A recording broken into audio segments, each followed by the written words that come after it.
首先就將啲合桃放入焗爐，以130度焗5分鐘。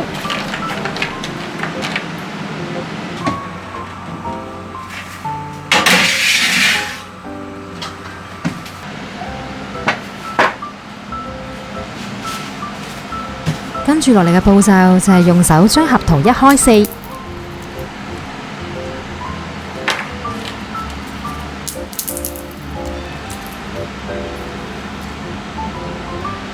呢個呢就係攤軟咗嘅室溫牛油，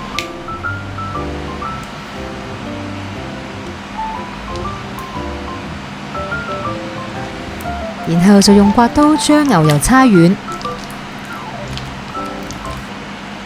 然後就加入黑糖，然後用刮刀將黑糖同牛油混合，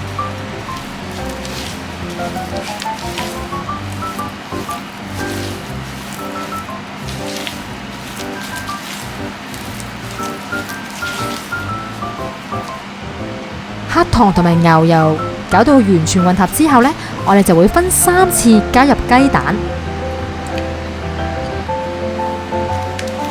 再用刮刀將佢攪勻，跟住再加入混呢拿油，再用刮刀將佢攪勻，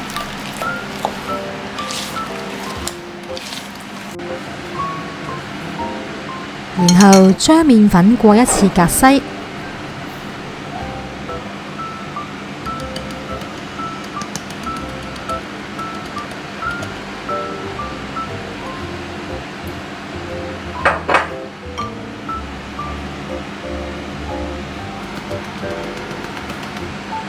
跟住再將拋打粉、粟粉過一次隔篩，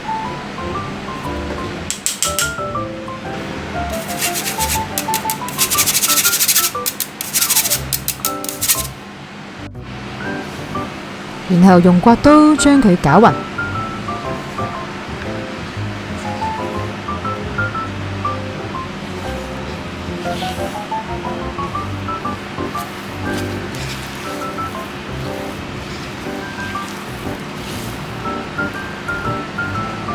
搞到完全混合之後，我哋就加入黑朱古力粒同埋白朱古力粒，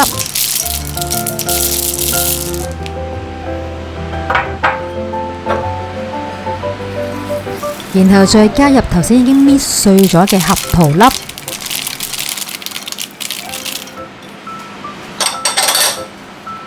然後用刮刀將佢哋攪勻。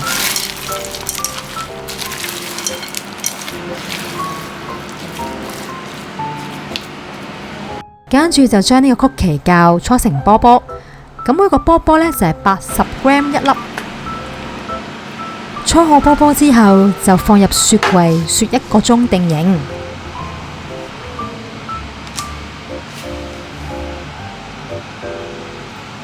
跟住將曲奇波波放喺手掌心上面壓平佢，再加入棉花糖，將佢包住佢。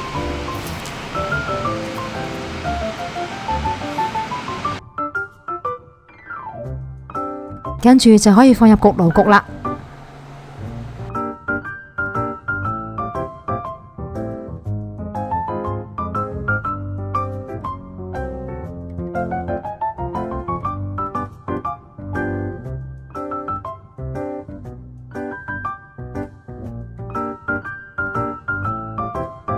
今日同大家分享呢個美式棉花糖軟曲奇就已經整好啦。